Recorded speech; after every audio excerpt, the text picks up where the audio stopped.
नमस्कार दोस्तों। आज है 135वीं birth anniversary of doctor B R Ambedkar. ये पॉपुलर थे विद द नेम बाबा साहब अम्बेडकर। ये 14 अप्रैल 1891 को इंदौर में इनका जन्म हुआ था 1891 में, मध्य प्रदेश में। और महू के एक महार फैमिली में ये जन्मे थे जो एक दलित कम्युनिटी से बिलोंग करती है, एस सी कम्युनिटी से। And he was a politician, economist and social reformer. ये बहुत बड़े पॉलिटिशियन थे। जैसे आपको पता है कि कॉन्स्टिट्यूशन का जो ड्राफ्ट था वो इन्हीं की देख रेख में बना था।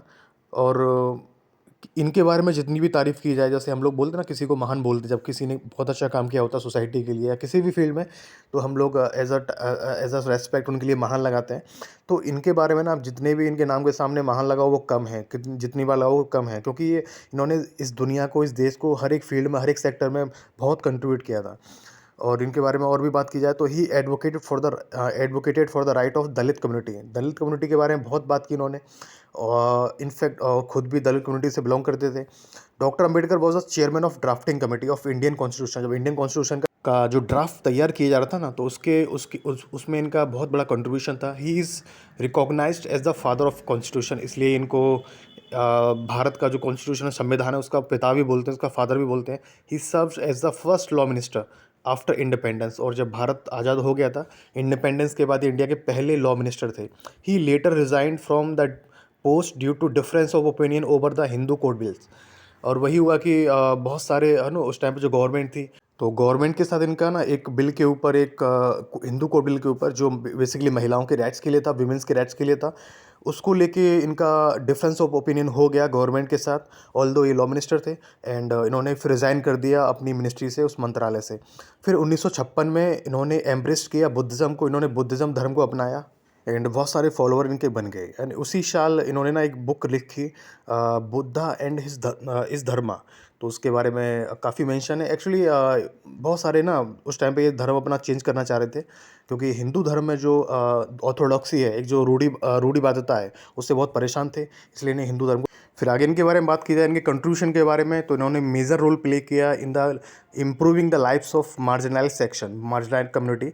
मतलब जो वंचित वर्ग होता है या जो शोषित वर्ग होता है, उसके लिए इन्होंने बहुत काम किया, specially SC and ST caste. And इसके बाद अब देखो कि he introduce reservation for Dalits and other religious groups. और दूसरे रिलीजियस ग्रुप के लिए, कम्युनिटी के लिए और दलित्स के लिए इन्होंने रिजर्वेशन इंट्रोड्यूस किया, या मैं बोलूँ करवाया, क्योंकि ये चाहते थे कि ना, कि जो दलित्स लोग हैं ना, उनको पॉलिटिकल राइट्स मिले। एंड दूसरे भी जो रिलीजियस ग्रुप हैं, जिन जो मेजॉरिटी में नहीं है, माइनॉरिटी में, उनको उनको पॉलिटिकल राइट्स मिले। एंड इन दूसरे एरियाज़ में बात करें तो फंडामेंटल राइट्स आपको जो आज संविधान में, कॉन्स्टिट्यूशन में भारत के में दिखते हैं ना, वो इन्हीं की देन है। वो मतलब इन्हीं की वजह से वो कॉन्स्टिट्यूशन में शामिल किए गए। फिर ना, ये इनके बारे में एक चीज़ है कि स्ट्रॉन्ग सेंट्रल गवर्नमेंट चाहते थे। ये चाहते थे कि जो गवर्नमेंट हो सेंटर में, वो स्ट्रॉन्ग हो। एंड इसके पीछे क्या लॉजिक हो सकता है? इसके पीछे लॉजिक ये था भाई कि देखिए, इंडिया में बहुत सारी डाइवर्सिटी है, बहुत सारी विविधता है, बहुत सारे धर्म हैं, रिलीजन है, कास्ट है, क्लास है। लोग डिफरेंट बहुत सारी चीज़ों को लेकर ना डिवाइडेड हैं, बटे हुए हैं। अगर स्ट्रॉन्ग सेंट्रल गवर्नमेंट नहीं होगी, सेंटर में सरकार अगर स्ट्रॉन्ग नहीं होगी, डोमिनेट नहीं करेगी, कंट्रोल नहीं कर पाएगी, तो देश बिखर जाएगा, टूट जाएगा। उसी चीज़ को देखते हुए ये चाहते थे कि सेंट्रल गवर्नमेंट हो वो स्ट्रॉन्ग हो। एंड प्रोटेक्शन ऑफ माइनॉरिटी, इन्होंने माइनॉरिटी के प्रोटेक्शन की बात की। Doctor Ambedkar described article 32 as the soul of the constitution. जो आर्टिकल 32 है संविधान में, अनुच्छेद है संविधान 32, उस आर्टिकल को डॉक्टर अंबेडकर ने सोल ऑफ द कॉन्स्टिट्यूशन बोला। ये बोला कि ये संविधान की आत्मा है, क्योंकि ये सिटीजन्स के राइट्स की बात करती है। फिर इन्होंने वन मैन वन वोट की बात की, लेकिन उन्होंने बोला कि वन मैन और वन वोट का जो प्रिंसिपल है, सिद्धांत है ना, वो सिर्फ काफ़ी नहीं है माइनॉरिटीज़ को राइट दिलाने के लिए, क्योंकि माइनॉरिटी इंडिया में, सोसाइटी में सबसे वल्नरेबल सेक्शन है। वल्नरेबल मतलब कमज़ोर सेक्शन है। तो ये काफ़ी नहीं है। ये हम लोग को इंश्योर करना पड़ेगा कि जो वन मैन और वन वोट वाला कंसेप्ट है ना, वो सही से एग्जीक्यूट भी हो, सही से लागू भी हो। एंड एक जो मेजोरिटिनिज्म वाला सिंड्रोम है, जो बीमारी है, उससे निजात मिले, उससे छुटकारा मिले। एंड ये सपोर्ट करते थे पार्लियामेंट्री फॉर्म ऑफ डेमोक्रेसी को एक। और ये मानते थे कि democracy as a way of life, मतलब डेमोक्रेसी सिर्फ नाम के लिए, मतलब नाम के लिए नहीं होनी चाहिए। बियॉन्ड द पॉलिटिक्स भी डेमोक्रेसी देश में होनी चाहिए, हर एक चीज़ में, हर एक फील्ड में, सिटीजन्स के बीच में, सिटीजन्स के माइंडसेट में, गवर्नमेंट में और इंस्टीट्यूशन, संस्थाओं में, जो देश की संस्थाएं हैं, उनमें भी उनका जो नेचर होना चाहिए वो डेमोक्रेटिक होना चाहिए। तो ये इनकी सोच थी। अब इनका सोशल रिफॉर्म में सोशल मतलब सोसाइटी के लिए इन्होंने क्या रिफॉर्म किया, क्या मूवमेंट चलाई। तो देखिए इन्होंने 1923 में ना बहिष्कृत हितकर्णी सभा, जिसको इंग्लिश में आउटकास्ट वेलफेयर एसोसिएशन बोलते हैं, वो इस्टेब्लिश की थी। जो बात करती थी कि जो डाउन टोडन कम्युनिटी है, जो वंचित वर्ग हैं, जो कमज़ोर लोग हैं, specially SC ST card and minorities of other religion, तो उन तो उनको एजुकेशन उनको एजुकेशन देने का काम करती थी ये सभा। उनको और उनका जो कल्चर है उसको प्रोटेक्ट, उनको समझाती थी कि उनका जो कल्चर है ना वो कैसे अपने कल्चर को प्रोटेक्ट कर सकते हैं और किस तरह से एजुकेशन के थ्रू अपने एम्पावरमेंट की बात कर सकते हैं वो लोग। फिर 1927 में 20 मार्च 1927 में इन्होंने एक महाद मार्च चलाया एट 14 टैंक मतलब एक्चुअली क्या था ना कि पानी नहीं भरने देते थे एक लेक से इनको। तो इन्होंने अम्बेडकर ने एक मूवमेंट चलाया, ठीक है, एक तरह से प्रोटेस्ट किया और वहाँ पे पानी भरकर वो एक तरह का जो ट्रेडिशन चल रहा था उसको तोड़ दिया था। ठीक है, अगेंस्ट कास्ट डिस्क्रिमिनेशन, जो डिस्क्रिमिनेशन भेदभाव हो रहा था इनकी कम्युनिटी के साथ, और जो वहाँ पे प्रिस्टली डोमिनेंस था, मतलब जो ब्राह्मण जाति थी उनका डोमिनेंस था, तो उस चीज़ को उन्होंने ख़त्म किया था। क्योंकि महाद में ना एक पब्लिक टैंक था, वहाँ से पानी नहीं भरने देते थे इनको। फिर और इसीलिए ना 20 मार्च को ना सोशल एम्पावरमेंट डे बनाया जाता है, सोशल एम्पावरमेंट डे बनाया जाता है 20 मार्च को। एंड टेम्पल एंट्री मूवमेंट भी चलाया इन्होंने। 1930 को ना कलाराम टेम्पल में एंट्री करके ना अपनी कम्युनिटीज़ के लोगों को एंट्री करा के वहाँ पर ये मूवमेंट को सफल बनाया। और and this movement demanded that lower caste people enter temple and use temple bells, और टेम्पल बेल्स को वो यूज़ कर सकें। And through this movement doctor Ambedkar चाहते थे कि ना वो जो इक्वल स्टेटस है ना लोअर कास्ट लोगों को वो मिल जाए। एंड इनका जो एक ऑब्जेक्टिव था वो मूवमेंट का, वो ये था कि जो हिंदू सोसाइटी में ना जो कमियां हैं उनको रिफॉर्म कर सकें, उनको सही कर सकें। और स्पेशली कास्ट बेस्ड जो डिस्क्रिमिनेशन होता है और रिलीजन बेस्ड जो डिस्क्रिमिनेशन होता है ना माइनॉरिटीज़ के साथ भी, उसको वो सही कर सकें। और ये ह्यूमन राइट्स की और सोशल जस्टिस की ये बात करते थे मेजरली। तो यही है कि हर एक फील्ड में ना अम्बेडकर का आपको कंट्रीब्यूशन देखने को मिलेगा। इसके अलावा आप देखो जैसे पॉलिटिकल फील्ड में भी या फ्रीडम स्ट्रगल के टाइम पे इन्होंने, ये अकेले ऐसे बंदे थे, ये थे हिंदू महासभा के लोग थे जिन्होंने तीनों जो राउंड टेबल कॉन्फ्रेंस हुई थी उनमें पार्टिसिपेट किया था। जो 1930 से 1932 के बीच में 3 राउंड टेबल कॉन्फ्रेंस हुई थी लंदन में, तो वहाँ पे ये गए थे।